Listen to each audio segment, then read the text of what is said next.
Playing games on the hardest difficulty. It's scary for most, intriguing for some, but for a few, it's the only right way to play. In this series, I play suggested games on the hardest difficulty levels and see if I can get to the end credits. No matter how many times I die, I'll always come back stronger. Will I beat the challenge, or will the game finally break me? Watch until the end, where I reveal how many times I died during the challenge. Like, subscribe, and let's get it.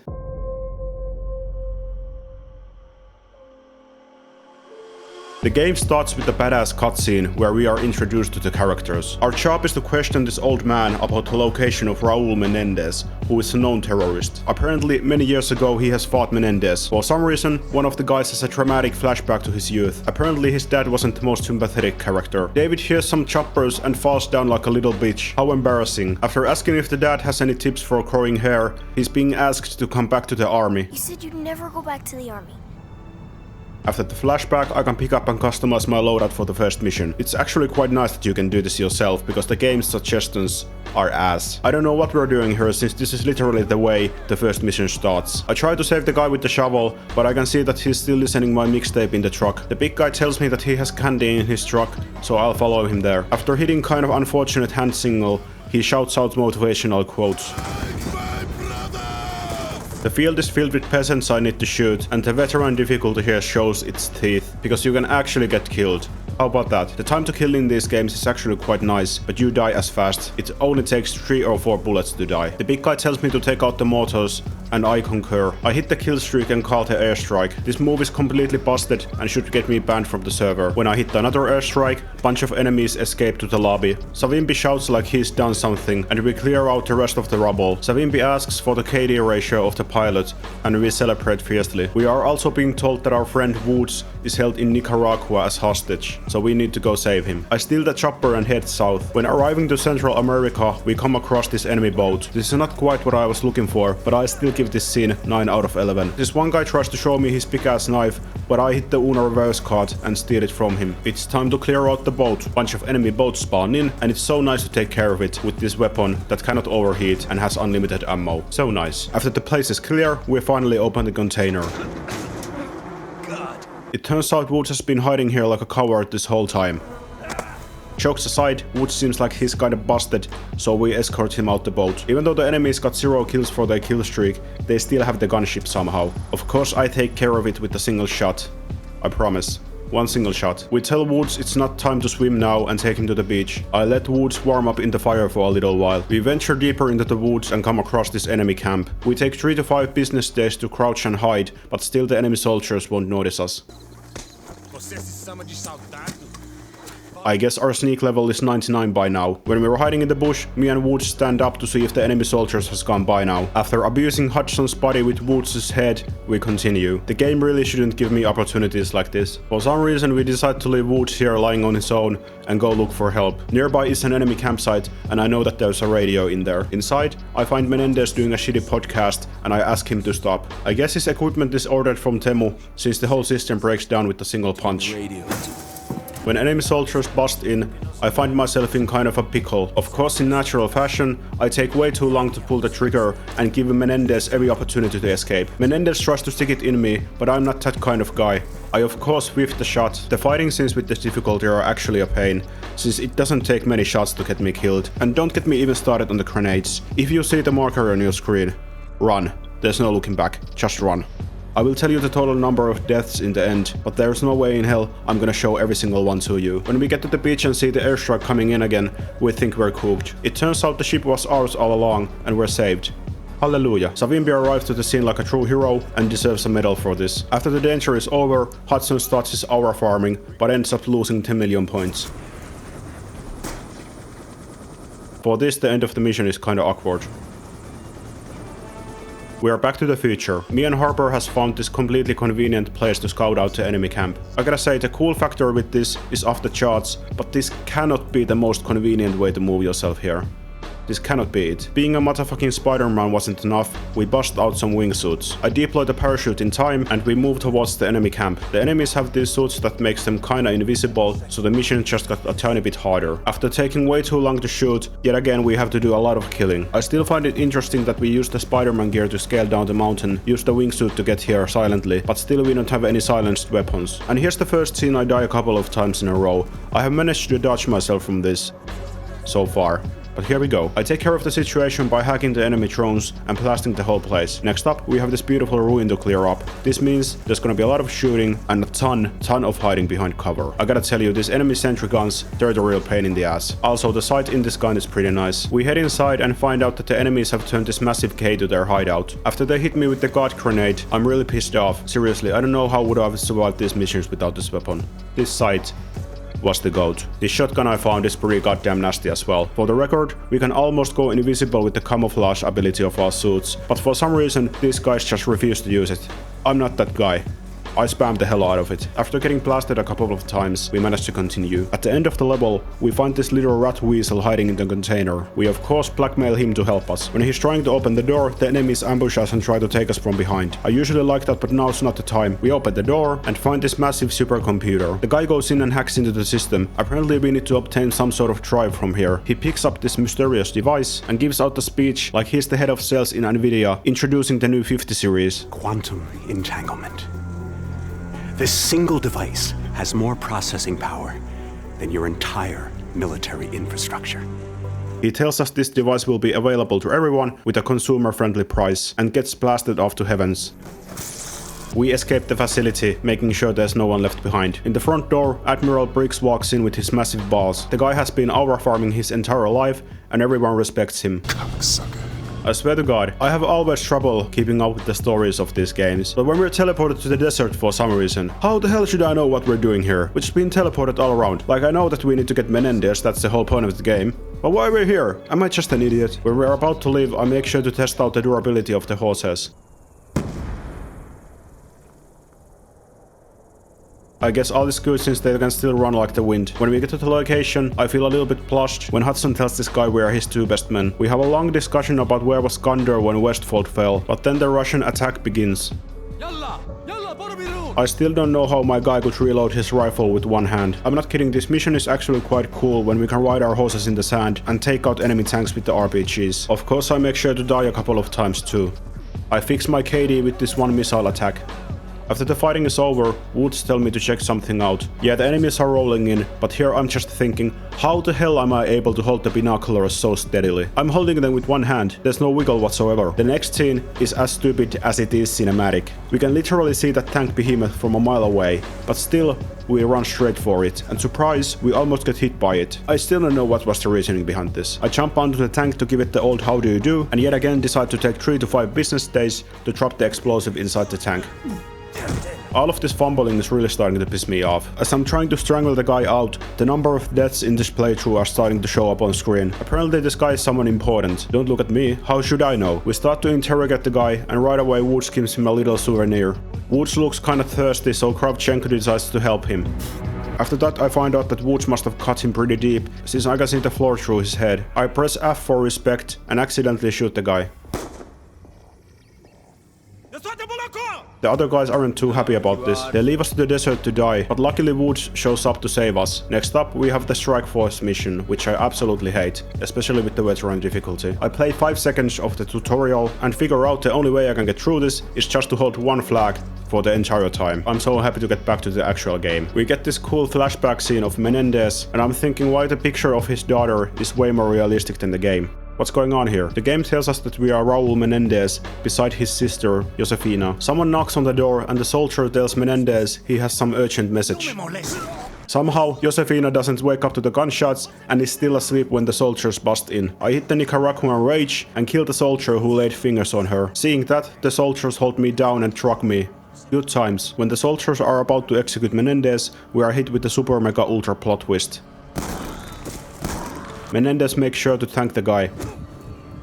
Apparently the love for my family has given me unlimited health, so I just run past the field and kill everyone. I guess Vin Diesel isn't full of shit. I also didn't include any deaths with the Menendez to the final kill count. please don't judge me for that. The whole place is burning down and collapsing, but still for some reason I'm thinking that Josefina is in her room. Someone throws a grenade and the whole scene is over. After that we get to play the exact same scene from Woods and Hudson's perspective. This is pretty much the same with different weapons and different voice lines. Kill a bunch of enemies, advance. Kill a bunch of enemies, advance. Of course I still state the obvious, I died a bunch of times. I swear to God, these bullets hurt. These bullets actually hurt you. When we finally get to advance, Hudson warns me about Woods. He thinks that Woods is going crazy, and when we're gonna see Menendez, he's gonna lose it. More on that later. They inform us that they have found Menendez, and yeah, Woods goes crazy. When Woods sees Menendez, he controls his emotions for 2 milliseconds and turns his weapon into automatic mode. I try my best to stop him, but there is no use. Woods yells to Menendez to catch this, but fumbles the throw. Menendez runs after the ball like a good boy he is, but maybe he shouldn't have. Luckily the plot armor is so thick it protects us from any danger. Hudson says that this day never happened from now on. And I'm wondering, do I still get paid? At the beginning of the next mission, we're back with the civilization, but unfortunately find ourselves pinned down by the enemy soldiers. Luckily the good old American taxpayers have provided us with the funds to get this behemoth. Even though it's named after this gladiator dude from some mediocre movie, it still clears out the path for us. Also, this is the mission where the death count really started to pile up. In this flooded city, the enemies are sometimes super hard to spot, and you died from like 2 bullets. So yeah, I died a lot. I died a bunch. We also have to fight for our lives, not to use the public transportation. Then comes the mandatory sneaking part. I make sure to alert the drone for absolutely no reason a couple of times. I'm still not sure how Harper always knows where to go and when to go, but still, this makes my job a little bit easier. And when he has the chance, of course Admiral Briggs calls us to tell us his favorite word again. On top of the roof, our job is to avoid the enemy drones, take the enemies down silently, and spy onto Menendez's conversation with this cool gadget. I still don't know how this conversation recording takes up so many terabytes. I think our guys need to call Linus Tech Tips to install a petabyte of storage. And another thing I cannot explain, how the hell am I able to drop down from here without making a sound? How is that possible? When we get below Menendez, it is revealed to us that he has known that we're here all this time. Not only am I aware of the infiltration. Now we're cooked. They drop some kaboom boom to the sewers and we jump onto the water. I'm not quite sure how we will survive this. But hey, we'll find a way. This iron behemoth really came in handy here. We would have been dead without it. I still don't know how this other one got to the roof and how the roof is able to hold its weight. But hey, this is a game after all. When we jump to the car to escape for our lives, Briggs thinks this is the right time to call. We've commandeered enemy shock T's. We hit pedal to the metal and escape the city as fast as we can. I still don't know where they make cars like this, but I want one. Even though this whole scene is a mess and the city is a pile of rubble, I still find my way out of here. At the evac site, there is this random guy deciding that he doesn't need to kill us. Okay. That's cool. The mission ends with all of us being confused. After spending several minutes on the loading screen, it's time for the coolest mission in the game. It starts off with me hanging out with the pilots, even though I asked to see the cockpit. I guess I need to work on my communication. It's also nice to see that the richest city in the world, it's also not finished yet. There's always a construction site. After hiding in the corner during the inspection, we get ourselves in. We head to the city and tag ourselves in. It's time to check out what kind of dirty business is going on around here. During the elevator ride, we have time to contemplate our life decisions. After watching Harper accidentally assault a woman, we continue to another floor. The floor we find is filled with misery and death. Somehow we are also being able to cross the DNA of Optimus Prime and Spider-Man. I don't know how that happened, but the end result is here. I use the spider's cheese ability to take down the soldier. We need to scan his retina to get to the room we need to go. I scan the retina and get it removed by the enemy soldiers a couple of times.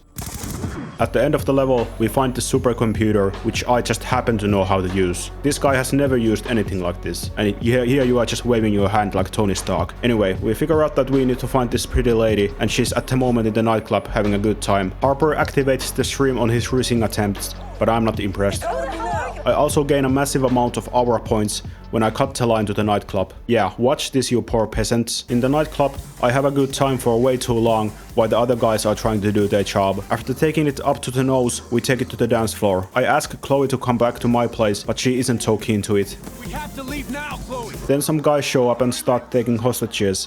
I have no clue what's going on here. This was my only free night of the month. After I watch my friend get rejected, we head to the bar for some drinks. We find out that the bar is closed, so we started blasting. The dubstep background music really elevates this scene. I wish more games would do things like this.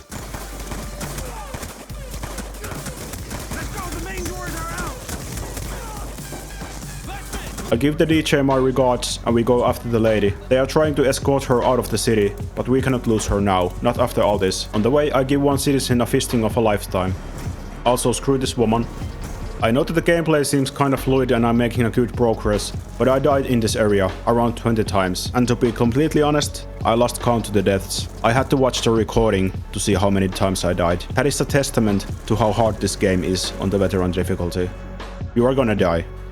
I promise you that. Also, judging by this guy's stamina, I'm really worried about the state of the US soldiers. After running 2 seconds at a time, my friend spawns in to watch besides me when they take the lady away. Yeah, good job, really good job. At the beginning of the next mission, we get this nice little flashback scene when everything was good. This kinda nice change. Who doesn't love a good time with the boys? In the meantime, the civilians basically destroy our car. I have never been so tempted to commit a war crime. The actual mission starts and it's the usual stuff. We bust in gaining 100 cool points and kill about 500,000 soldiers. We drop down from the roof through this unbreakable glass panel and again, same old. Same old. After I take out the guys arriving with the car, the game decides to put a smile on my face with a little fun.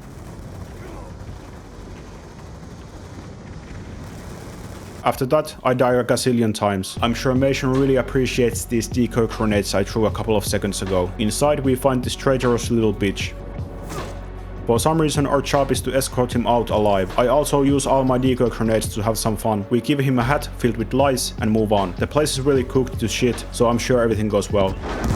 I also find these quote-unquote grenades which allow me to call in an airship. Big mistake by the game. I even show what I found to my friends. When we get inside, I hit the 1000 IQ move. Throwing the decoys before helping this stupid woman makes the enemy die right away when he busts in. My friend is really confused what happened and still kicks the air. Unfortunately, all of that fun gave this little rat weasel an opportunity to escape. Thank God we find him. When we are about to take him to school, one of the airship grenades I threw earlier flies in, and we barely escape with our lives. Noriega is mad that he hasn't gotten a single kill this whole match, so we give him this one. What a miserable waste of human life. They convince me that these two soldiers are holding Menendez, and I need to take him out. Noriega is smiling, and I'm starting to think I've been pranked. It turns out they fooled me to shoot my own teammate to get his loot. When Menendez shows up, I have a strong itch on my kneecap. I ask for him to help me and even guide his shotgun's barrel straight to the sweet spot. After making a cursed sandwich, he gives me a headbutt from hell. Menendez yaps about some revenge or something for 10 minutes and makes sure that Hudson cannot run away. This scene is so emotional that I decide to zip my pants back up. Dad. No! Dad! At the beginning of the next mission, we time warp for like 30 years and find out that one of our guys is working undercover with Menendez. Menendez has a bunch of NPCs worshipping him that despawn as soon as the trouble comes. This mission was a pain in the ass. I goddamn hate the drones. I hate them. I died so many times I lost count. I kid you not, even watching this footage makes my blood boil. I died so many times on this courtyard. So many times. To the bots, to the goddamn drones, to the enemy bullets. I died. A lot. When I finally get to the other side, I find that Menendez has already been waiting for me. I'm feeling kinda nervous when he's questioning already who am I working for, but I'm happy he's a reasonable guy. I'm sure we can figure things out. He gives me the ultimate test and asks me to shoot Harper for him. I contemplate for 5 milliseconds and decide to take him out. I don't know why did I do that, and after that just hang out here with the American soldiers. Like, what the hell? Did I just blow my cover for nothing? We go after Menendez, killing 5,000 soldiers in the way and dying ourselves the same amount of times. This right here is how careful I needed to be to not to die. This was great. Thank God we found Menendez. Oh my God, his plans are now ruined. We won. Yeah. During captivity, Menendez pulls out the Raymond Reddington card and tells the soldier he's only gonna talk with me from now on. I will speak only to David Mason. We have a long discussion about revenge, his sister and money. After this lovely talk, I get a notification that we're under attack. I tell this peasant to watch Menendez, but somehow it takes him 7 milliseconds to escape. Menendez tells me to cuff myself and bend over. After the rough ride, I wake up feeling abused and used. Right away after that, I'm hit with the most bullshit death of the whole playthrough. Come on! The next 20 minutes or so from the mission were complete mayhem and chaos. Nothing but dying and killing. Dying and killing. Over and over and over. Even these prisoners got what they deserved. When we finally get to the end, we find this nerd playing with his computer. Hicks is talking with the soldier about shutting down the whole system, but little do they know, this was Menendez's plan all along. Admiral Briggs. Even on top of that, this fucking little coward double crosses Hicks. Hicks responds with the only way he knows. I arrive to the scene with haste and make sure Hicks is okay. Check the wounded! Also, fuck this guy. I'm glad you're dead. Being a stupid fucking little coward, Salazar got caught right away. The whole ship is already swarming with enemies, so we gotta do a lot of killing here. We steal a chopper and get the hell out of here. The next mission has us escorting our Madam President through this futuristic city. I'm not gonna lie, the mission is kinda cool. We have these cool classes, we get to take out enemy drones, we see a blackbird, get to use this amazing wallbang sniper, which I'm gonna abuse the whole mission, and die a couple of times. Of course we do all of this and get hit by a truck. Shit! Great. Here you can see the abusing of the wallbang sniper. Yeah, gun is kinda good. Then, same old, same old. When we are just about to get out of here, we are hit with the bazooka shot. We're cooked. This scene was so great that even the game decided to crash out. And of course when we load back in, we need to do everything again. Wonderful. At least after that we can use this thing that reminds me of the thing that Batman flew on The Dark Knight Rises. Yeah, this thing was great. I loved it. It's time for the last mission of the game.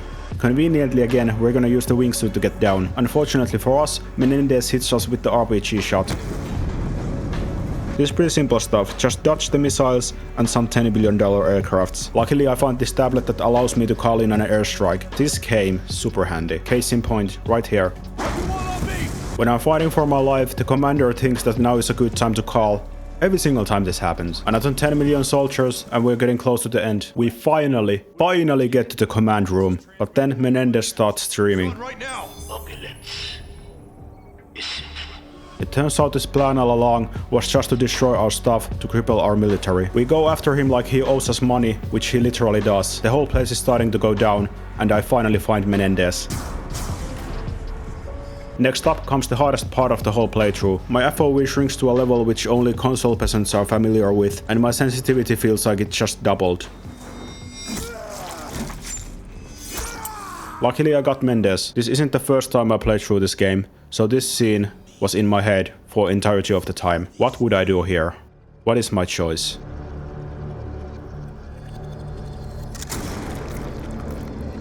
Of course I couldn't help myself. I died so many times during this playthrough, I felt like I needed to get that one back. But seeing the last cutscene, that might have been a mistake. Who knows? I don't care. My death will shine light upon ubiquitous darkness. I absolutely love this final cutscene where all of the characters from the game are in a band together. That's really great. And now, the answer to my question. Yes, I can beat this game on the veteran difficulty, but there are gonna be a lot of dying on the way. A lot of dying.